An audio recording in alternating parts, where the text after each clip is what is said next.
हरि ओम। इदं राष्ट्राय इदन्नमः।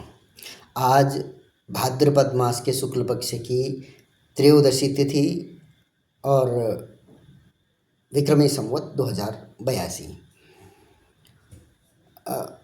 आपने कई बार देखा होगा हमारे बड़े बड़े शहरों के आसपास कुछ, हालांकि होते वो मैदानी क्षेत्र हैं, पर कुछ पहाड़ भी दिखते हैं। अधिकांशतः वह कूड़े के पहाड़ इस नाते प्रसिद्ध होते हैं या कुख्यात होते हैं।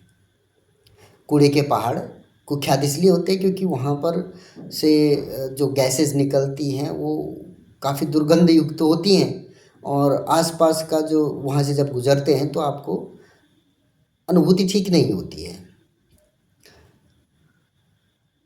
समय के साथ कुछ इतनी अच्छी जो तकनीकें आ गई हैं, वैज्ञानिक शोधों के बाद आपने यह भी सुना होगा कि भारत का सर्वश्रेष्ठ शहर जो काफ़ी लंबे समय से स्वच्छता के मामले में नंबर 1 रहा है इंदौर।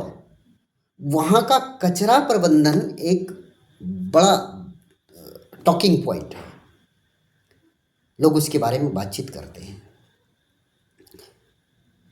अब जो कूड़े के पहाड़ वाली बात है वो बीते दिनों की बात होने वाली है, क्योंकि भारत भी उन उन्नत तकनीकों का उपयोग करते हुए उस सारे कूड़े का कुछ न कुछ प्रबंधन करके उसका भी एक अर्थ चक्र शुरू हो चुका है।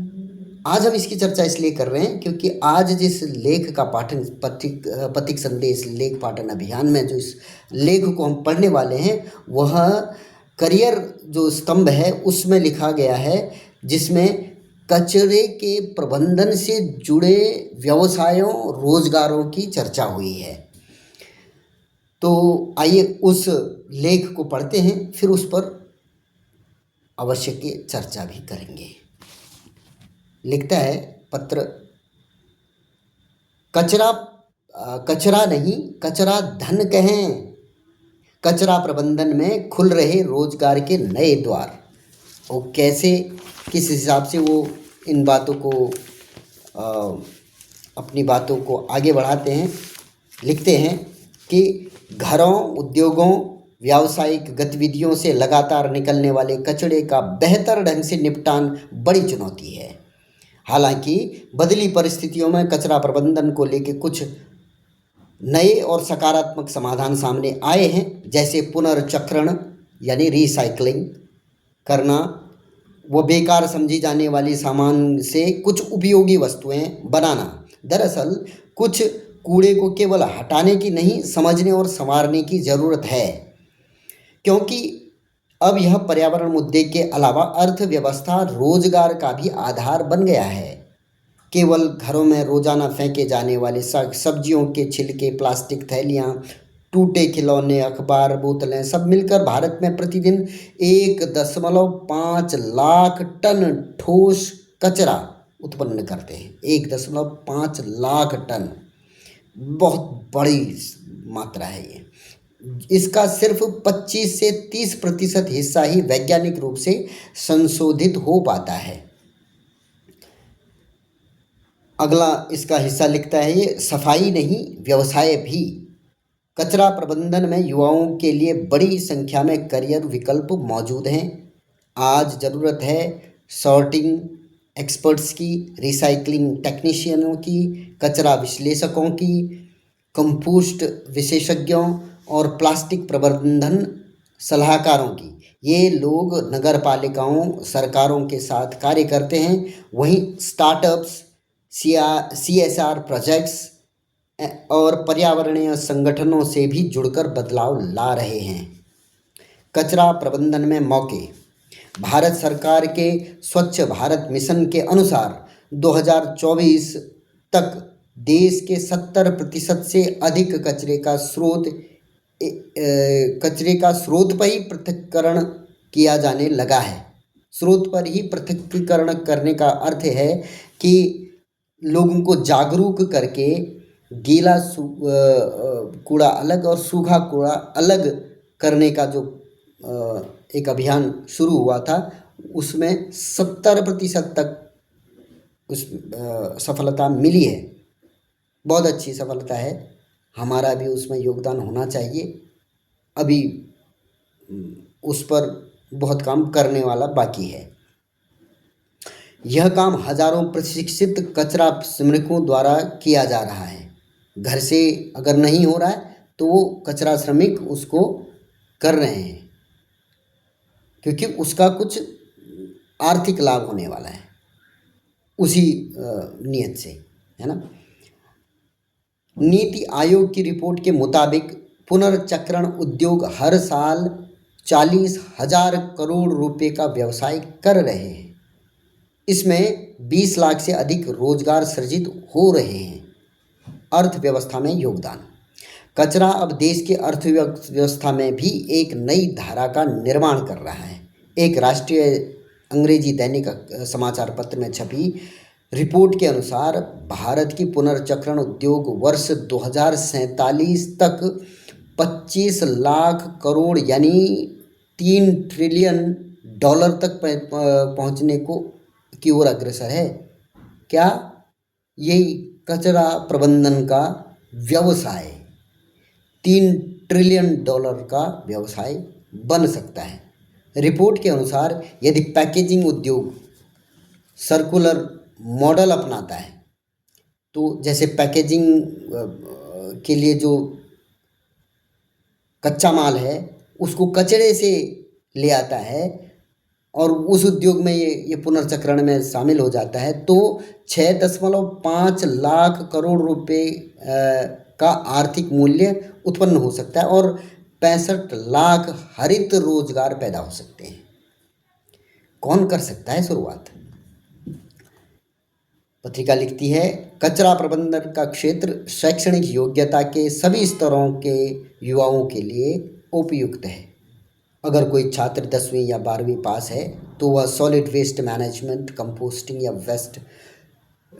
वेस्ट सेग्रीगेशन जैसे शॉर्ट टर्म कोर्स 3 या 6 माह के कर सकता है। इन कोर्सेज की सुविधा skill India, NSDC, TISS, IGNOU और राज्य स्तरीय प्रशिक्षण संस्थानों द्वारा दी जाती है।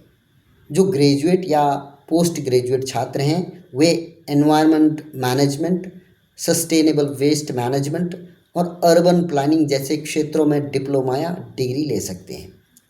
कहाँ मिलती है नौकरियाँ? कचरा प्रबंधन और रिसाइकलिंग के क्षेत्र की नौकरियों का विस्तार सरकारी, निजी क्षेत्र और सामाजिक संगठनों तीनों में है। नगर निगम और नगर पंचायतें कचरा प्रबंधन के लिए अलग अलग विभाग द्वारा प्रशिक्षित कर्मियों की नियुक्ति कर रही हैं। CSR प्रोजेक्ट्स में बड़ी कंपनियां फील्ड स्टाफ और पर्यावरण सलाहकार नियुक्त कर रही हैं। वहीं सामाजिक स्टार्टअप्स जैसे recycle, daily dump, green homes और इको राइट्स युवाओं को प्रशिक्षण देकर स्वरोजगार की राह पर ले जा रहे हैं। सामाजिक बदलाव का माध्यम। कचरा प्रबंधन केवल तकनीकी पेशा ही नहीं, यह समाज को जागरूक करने का आंदोलन भी है। हालांकि करियर के रूप में आने वाले वर्षों में कचरा प्रबंधन लाखों युवाओं को रोजगार देगा और इससे पर्यावरण की भी रक्षा होगी। ये जो लेख लिखा है विक्रम बिजारड़िया जी ने लिखा हुआ है।